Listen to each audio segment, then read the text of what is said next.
Ivar the Boneless entered the world in the middle of the Viking Age, a time when longships crossed the cold seas, and stories were passed from mouth to mouth by the fire.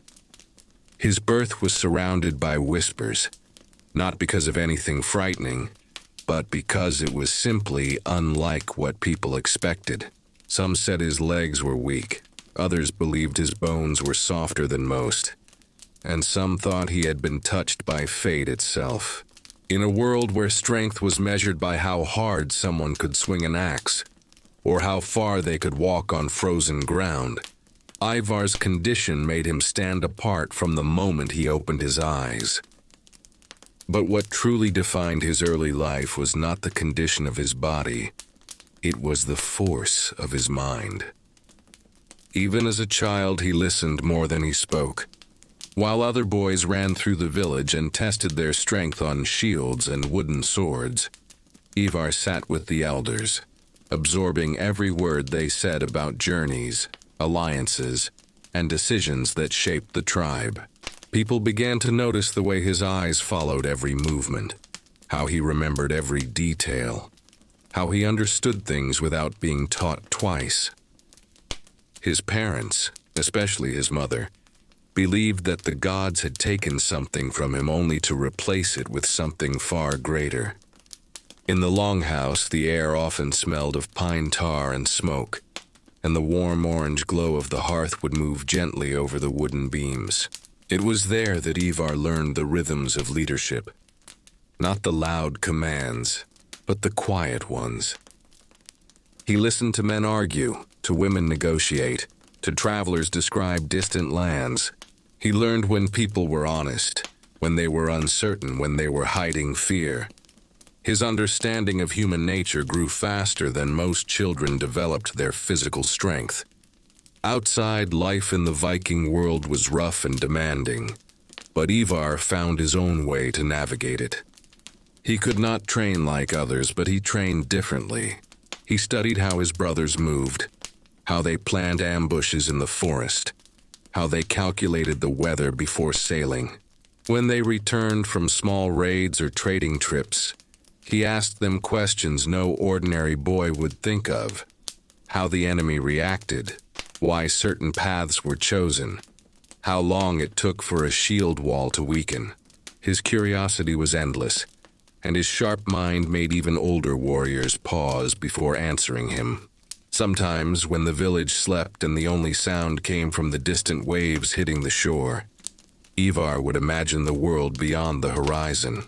He pictured the kingdoms of the English, the green lands of Ireland, the great halls filled with gold and carved wood. These were not dreams of conquest, at least not yet, but dreams of discovery. He wanted to understand how other rulers lived, how their armies fought, how their people survived. His imagination stretched far beyond the limits of the settlement where he grew up. As he grew older, something remarkable happened. The same warriors who once pitied him began to respect him. They noticed his predictions were often accurate. He could understand the outcome of a conflict simply by listening to two sides argue. He could foresee dangers others overlooked. His brothers especially began to rely on him, not in the way one relies on a fighter, but in the way one relies on a guide. When they had decisions to make, they often turned to Ivar first, because his perspective was rarely clouded by emotion. In the quiet corners of his childhood, Ivar discovered the strength that would define him for the rest of his life. The belief that power could come from the mind just as much as from the body. He learned that every limitation carried an opportunity to see the world differently. While others focused on physical force, he focused on observation and patience. While others trained their arms, he trained his thoughts. He understood that battles were not won on the field alone, but long before, when plans were made, when decisions were chosen, when people were studied and understood. By the time Ivar reached adolescence, people no longer spoke about him with pity. They spoke about him with curiosity. Stories began to spread quietly across the settlements about the boy whose body was fragile, but whose mind seemed carved from iron. Some called him gifted, others called him dangerous. But all agreed on one thing. He was different, and the North had never seen anyone like him.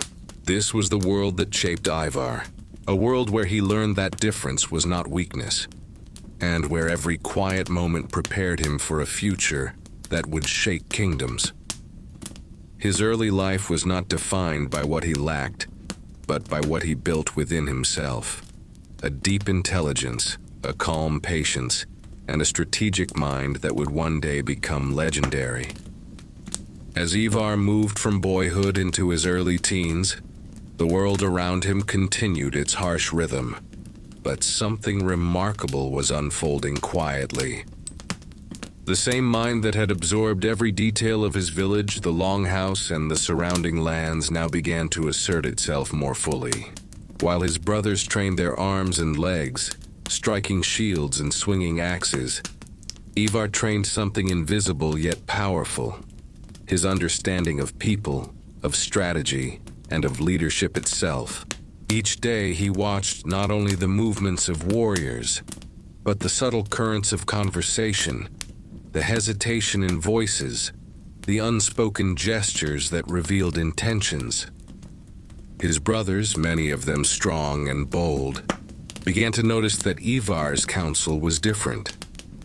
Where others acted on impulse, Ivar acted on observation. He could predict outcomes, weigh risks, and see the consequences of a choice before anyone else. Slowly, almost imperceptibly, the balance of influence began to shift. The older warriors of the clan who had once underestimated him started to turn their heads when he spoke. Their respect was quiet, measured, but genuine. Ivar's mind became a repository of knowledge and tactics. He memorized the paths through forests, the tides of rivers, and the patterns of winds that could guide longships across open seas. He learned from the tales of travelers who spoke of distant kingdoms and unfamiliar peoples. Each story, each description became another piece of the puzzle he was assembling, a vast mental map that stretched far beyond the boundaries of his home. Even within his family, this shift was noticeable. His brothers, some of whom were already leading small raids and expeditions, began seeking his advice. At first it was small things: which route to take, when to wait, how to speak with neighboring clans. But as Ivar's insight proved consistently accurate, the matters grew larger. How to organize men, how to negotiate with rival leaders, how to prepare for conflicts that could span weeks or months. His influence was subtle, not demanding, yet undeniable. The elders of the clan, who had initially doubted him because of his physical limitations, could not ignore the clarity of his thinking. In gatherings around the hearth, when decisions had to be made about alliances or journeys, Ivar often spoke last, after listening carefully to everyone else. Yet when he did speak, his words carried weight. They were precise, measured, and based on careful observation. Others learned to pause, to consider his counsel before acting, recognizing that he saw angles they had overlooked. At the same time, Ivar's reputation grew beyond the walls of his settlement. Traders and messengers from distant lands, who visited for trade or news, began speaking in hushed tones about the boy who was small in body, but large in presence. Tales of his foresight traveled quietly, like embers moving from one hearth to another. He became someone others studied, someone whose thoughts could influence the actions of men far stronger and taller than he was. Yet Ivar never sought recognition for himself. His mind was devoted to understanding the world, not to claiming glory. He observed human nature with patience and clarity, learning when people could be persuaded, when they would resist, and when timing alone could decide the outcome. This patience, coupled with his intelligence, made him a natural leader, even in a society that valued brute strength above all else. By the time Ivar reached his late teens, His position among his family and peers was firmly established. He had transformed what some saw as weakness into power, a quiet authority that others relied upon. His brothers, strong and brave as they were, now included him in their plans not out of pity but out of respect. They recognized that his mind was a tool as sharp as any sword, and in some ways far sharper. This period of Ivar's life, the years when his influence grew steadily and silently, laid the foundation for everything that would follow. It was during these years that he became more than just a boy with a condition. He became a strategist, a thinker, and a voice whose counsel would guide armies and shape the destiny of lands far beyond his home. In the quiet corners of the longhouse by the glow of the fire, he honed the greatest weapon of all, the mind of a Viking who would one day be feared not for his strength, but for his vision. By the end of this chapter of his life, the boy who could not run with the others on the frozen fields had become a presence no one could ignore. His mind, trained through observation, patience, and reflection, was now recognized as one of the most formidable among his people. The world was beginning to notice, and though he still moved carefully among the long houses and forests of his youth, the seeds of legend were already taking root. As Ivar grew into adulthood, his mind had already become a force to be reckoned with, even among the strongest warriors of the Viking world. While others relied on sheer strength or fearless boldness, Ivar relied on preparation, observation, and careful calculation. The world beyond his home, the lands across the North Sea, beckoned with promise and danger. Wealthy kingdoms, rich villages, and fertile lands awaited. And it was not only opportunity that stirred him, but the challenge of orchestrating something the Viking world had never seen: a massive, organized army capable of sustained conquest. This force would come to be known as the Great Heathen Army. Ivar's strategy began long before the first longship touched the water. He studied maps, listened to travelers, and memorized the geography of England. The rivers, forests, hills, and settlements that dotted the land. Every detail mattered, for he knew that knowledge could turn a small army into an unstoppable force. He considered the timing of voyages, the sequence of attacks, and the logistics of feeding thousands of men far from home. Each decision reflected his understanding that victory was born from planning as much as from battle. When the army finally gathered, it was enormous by Viking standards. Men from multiple clans had joined, bringing their own skills, personalities, and ambitions. Organizing such a force was no small task. Ivar watched how they interacted, noticing who could lead small groups, who needed guidance, and how morale fluctuated with the mood of the day. Music, storytelling, and rituals were encouraged, all carefully designed to strengthen unity. In this, Ivar's brilliance was quiet but absolute. He knew that discipline and cohesion were as vital as swords and shields. Once the longships cut through the northern seas, the expedition became more than a journey. It became a carefully executed campaign. Ivar's plans unfolded with precision. Each movement, each landing, each choice of where to camp or wait reflected the countless hours he had spent preparing. When the first English territories were reached, he observed everything: the response of local leaders, the disposition of forces, and the reaction of villagers. He did not rush. He let observation guide his decisions, turning knowledge into action. The campaign against Northumbria, one of the wealthiest and most powerful kingdoms in England, tested every skill Ivar had cultivated. He understood that battles were not only won on the field, but in the planning, in the selection of when to strike, and in the way men moved and communicated. He directed the army to capture key territories strategically, often using clever maneuvers to outwit opponents, rather than relying solely on brute force. Rivers and forests became allies in his strategies, as he anticipated where resistance would be strongest and where it could be avoided. Even among his brothers, who were famed for strength and courage, Ivar's influence was clear. They trusted his counsel, not because they feared him, but because it was consistently right. Every engagement, from a small skirmish to the siege of a fortified town, demonstrated the power of foresight. Ivar did not lead from the front in the way others might, but his presence was felt in every move of the army.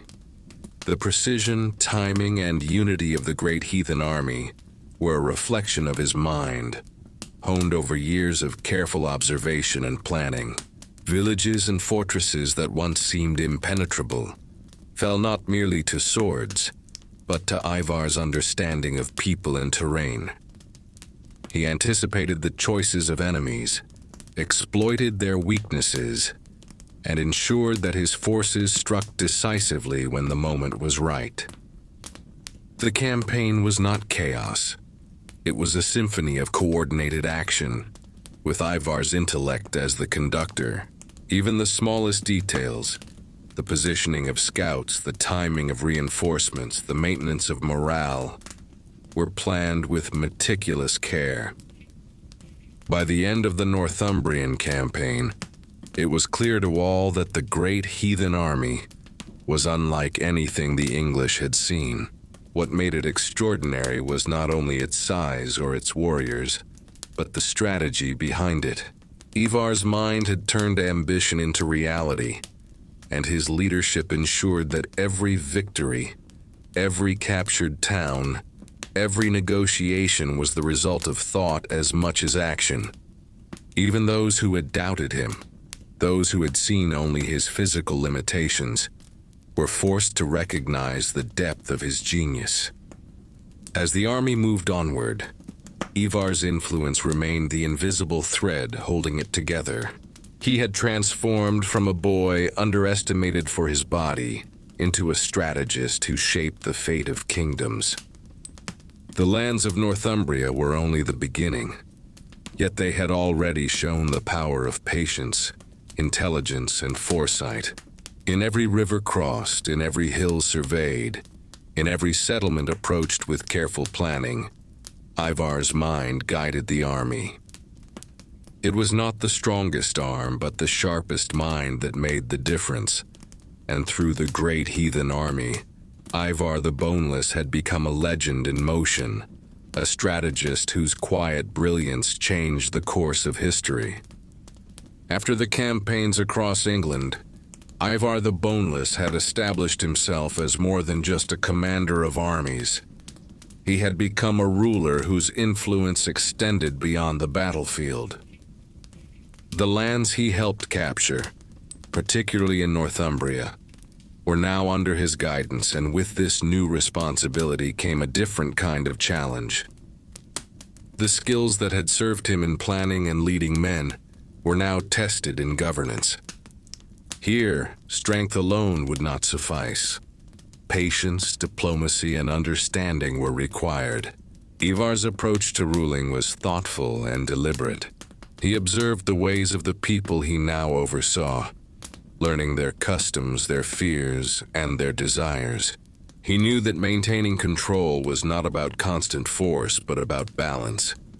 Decisions were made not with haste, but with consideration of long-term consequences. Alliances with local leaders were formed carefully, promises weighed, and every move designed to maintain stability and respect. The same strategic mind that had planned the Great Heathen Army now mapped the human terrain of kingdoms, villages, and households. Even as he ruled, Ivar remained a teacher and an observer. He watched how others managed resources, how soldiers followed orders, how villagers reacted to decisions from above.